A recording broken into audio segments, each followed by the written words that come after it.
and I want to make a bit of music on the MIDI controller with my DAW and show you the process of doing that.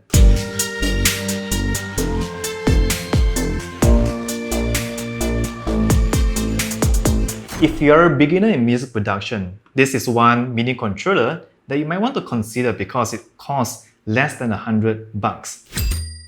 So this is a Nektar SE49, a very compact 49-key MIDI controller that sits on top of your desk, just like this. Now, it comes very simple. Let me show you the box that it came with. There you go. So bare, super affordable, super cheap, and you get nothing much inside the box than the MIDI controller, your manuals, and also the serial keys to Bitwig Studio, and your USB cables, which you use to connect this to your computer. Alright, so let's talk about the MIDI controller. Now, if you look at the back of the MIDI controller, let me just put this here. It's very light, it's not very heavy. You can see that we have the USB input for your computer, sustain pedal or foot pedal switch, and an on and off switch there. That's it. I'm going to put this down on my table here, and I'm going to start connecting the USB to my computer and start using it with my DAW. Alright, so I got it connected to my computer, and straight away we can play it on it. So let's talk about the keyboard in general. Now, the feel and the touch response of the MIDI controller is okay for me. But I think if you are a pianist or a keyboardist, you might not be too happy with the touch response. But if you're programming it mainly for making electronic music or other types of music on your computer or DAW, I think that's totally fine. But as someone who plays the piano, I think I can, I can control quite well on the MIDI controller. Alright, let's talk about what's the functions here. So we see that we have the master fader level, and we have all sorts of different type of pitch bands, modulation, and I particularly find these buttons a little bit confusing because these are your buttons for octaves, transposing, and also a transport and setup. So if you want to transpose an octave, just hit the octave button. Want to reset it, hit both of the buttons together. To transpose, let's hit this one. And to reset, same thing. Now, you can also use the buttons as a transport, meaning that you click this together and it becomes a transport panel where we have the play, record, forward, and also backwards. So if you hit play, you can see my DAW actually can place. That's how it works. And if you want to do some programming, same thing, you just hit the two buttons on the setup here, which I find it a bit limiting because we do not have an LED screen that tells us what we are really controlling on the programs here. So for example, you want to set up the transposition. You can click the setup by hitting both the buttons. Okay, hit transpose, choose a number here, like maybe 3, and then click on enter. So I cannot see what's going on, but my note has been transposed. Let's transpose again. See that? And if you want to reset that, basically just hit the transpose again.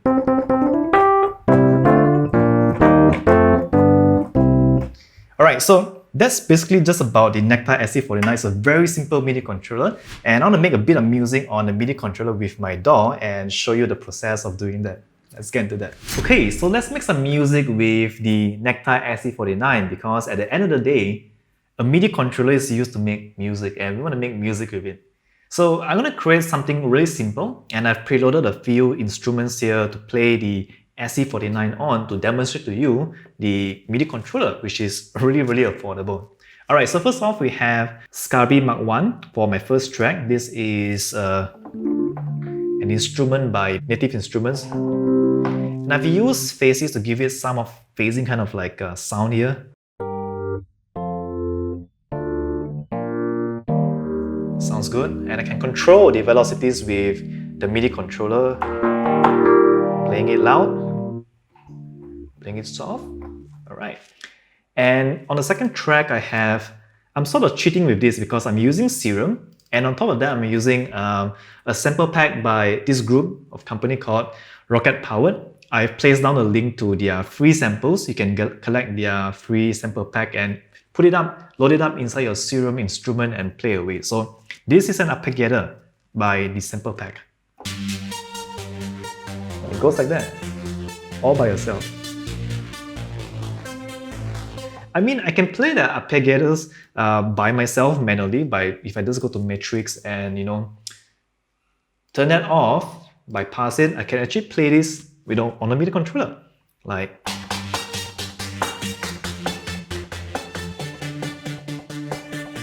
I mean, I can do that, but I'm gonna make things simple, and I'm gonna cheat a little bit in this video, so I'm gonna put it back, and let's just use that one note button for this arpeggiatos here. Alright, so I'm gonna loop this for a 4 bar and start recording. I've set it to 130 beats per minute, and I'm gonna hit record, and let's play a small little riff, see what comes up.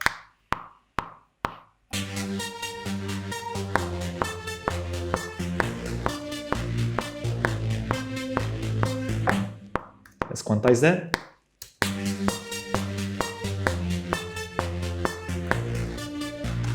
And there we go, we have an arpeggiatos going on. Okay, I'm going to put in a bit of the Scubbing Mark 1 that I've loaded up earlier. Something simple like that, on the bright side.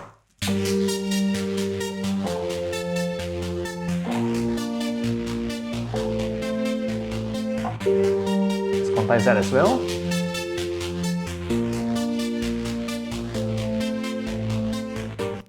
Alright, and for the bass, I'm using Massive X by Native Instruments.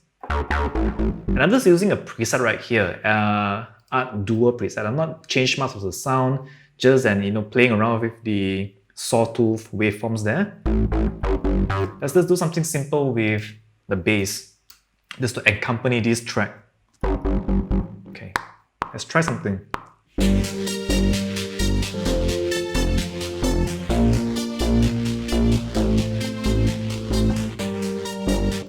Quantize that as well. I think there was a mistake in the keys.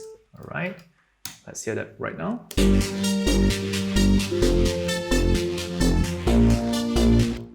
a mistake here.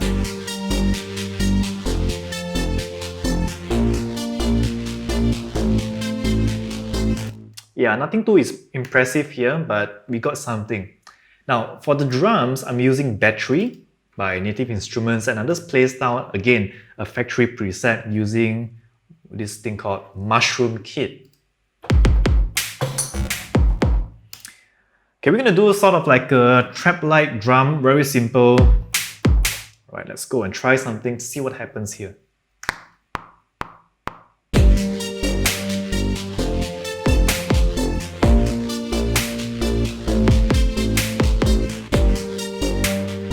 Really simple. Let's play some hi-hats.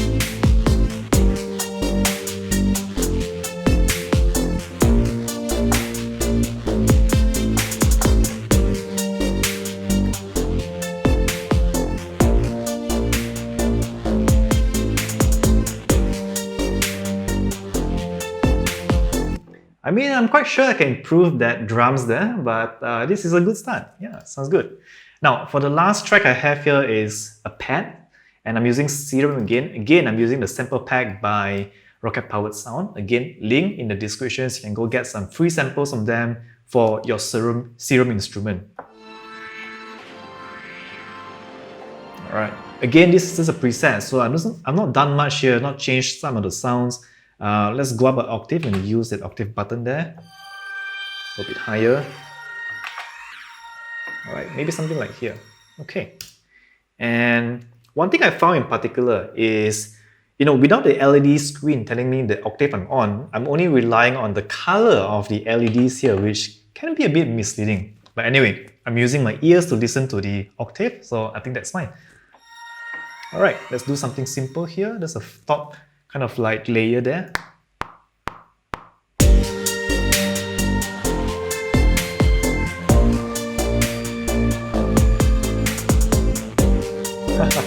So simple.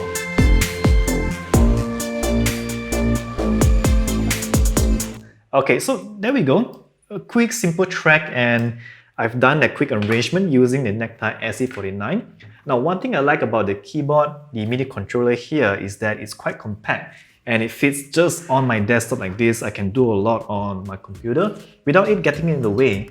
It's simple, inexpensive, One thing I don't really like about the keyboard, if I were to comment, is basically the buttons here, which can get a little bit confusing. I mean, I've used so many MIDI controllers, and I think the LED screen that is present on most MIDI controllers is really helpful. So look out for the MIDI controller that has an LED screen that tells you what is going on. Now, also the touch is alright. They feel a little bit plasticky and punky, but after some use, I got kind of used to it, and I think this will be great for most beginners. Yeah, just maybe not for you if you want to play very expressively on a piano or a keyboard patch. So again, let me know what you think of the SE49 by Nektar. Very amazing MIDI piece, MIDI controller, in the comment section down below. And yeah, hope you enjoy using the MIDI controller here. Thank you, and I'll see you in the next video.